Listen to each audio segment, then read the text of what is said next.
What's up, guys? Your boy K, back doing another review for Movies in a Nutshell. It's been a long fucking time. It's been a long time coming. We've been wanting to do this shit forever. It's been 3 goddamn years.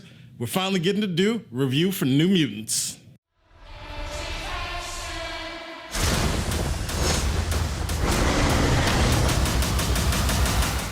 Before we get into it, be sure to smash that like button, and I'm letting you guys know right now, spoilers. I'm gonna say that one more time. Spoilers, just so you fucking know, there's spoilers. All right. I'm just gonna jump into it. I've been waiting for this shit for 3 years. When I first saw the trailer for this movie, I was fucking stoked. It is X-Men meets horror. I mean, 2 things that I fucking love. What more could I really want? The concept of it was new, refreshing, and it seemed to be able to revitalize a stagnant X-Men franchise. I was hoping for that more than fucking anything. And then there were reshoots, and then we had to fucking wait, and then we had to wait some more, and then Disney started buying Fox, and then Disney bought Fox, and then we had to wait again, and then COVID hit. I hate to admit it, but I have a lot of expectations from this movie, or I had a lot going in. I couldn't find a fucking theater to even watch this shit in. Like, no theaters are really open, so it doesn't make sense for the theatrical release to me, but luckily drive-thrus are still open, and I found a drive-thru that had this movie. That being said, the movie itself was all right.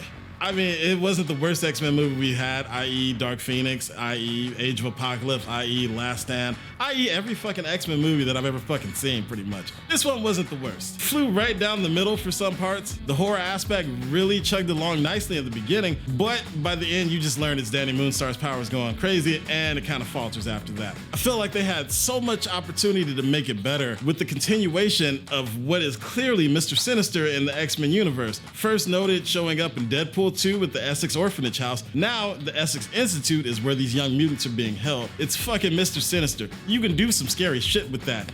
It bothers me that you have Sinister and not use him. You throw these Easter eggs out there with his fucking name, but he himself is nowhere to be seen in these films. Like, it's not hard, just cast somebody, put him in. It would make a great villain arc for this new mutant group if they were to continue doing it, but honestly, it's been 3 years and none of these actors look the same. They all look way fucking older. I don't see them doing a second one of these now that Disney's at the reins, unless they do a soft reboot sometime in the future.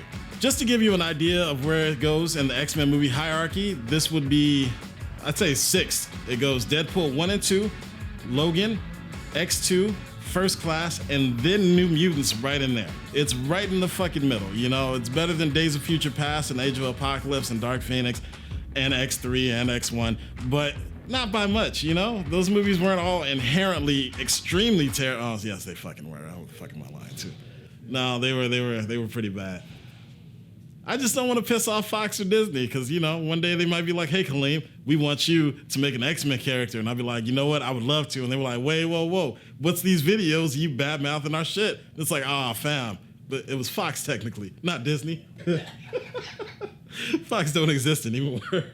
Not to bash on it completely, there are things that I did enjoy about the movie. It's a fresh cast. That dude from Stranger Things who plays Sam Guthrie, I thought he was an excellent choice for Cannonball. Even though he looks like a 30-year-old dude, seems to play a good teenager.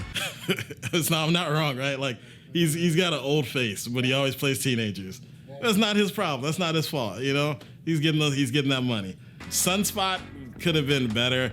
I do enjoy Maisie Williams. I mean, she's the Murder Girl Stark, the best Stark girl there was. And she did make fucking Rain Sinclair pretty dope, you know?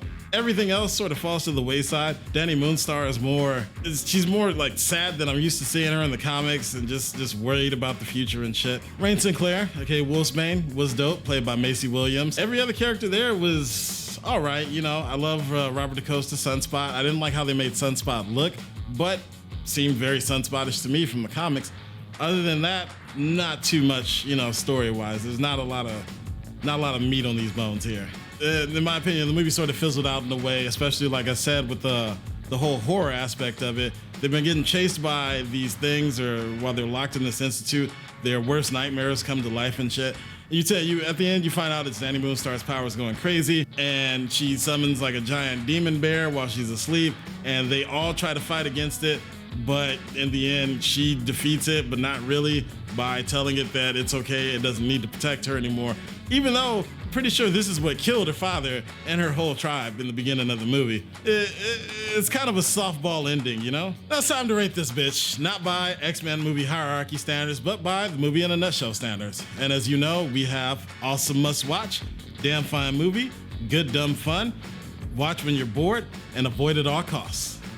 So here's my nutshell in a nutshell. This movie was supposed to be the franchise restarter, pretty much. This was supposed to bring back that spark that some people had when they saw X1 and thought this is a dope-ass movie. Not me, but other people. It hit for times. There are certain things about the movie that worked really well. There are a lot of things that didn't work as they wanted it to. Could be the reshoots, could be the studio, could just be the shitty writing that seems to be on every X-Men movie.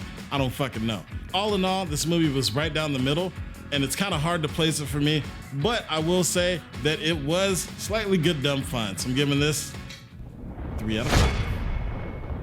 This movie had 3 years to come out. They had 3 years to get every single detail fucking right in it.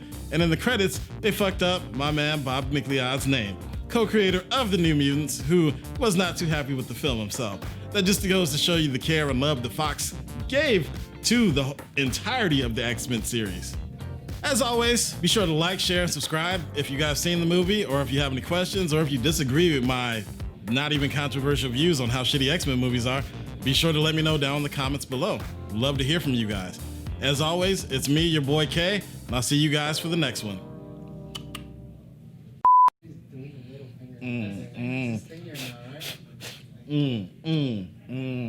Know what that is?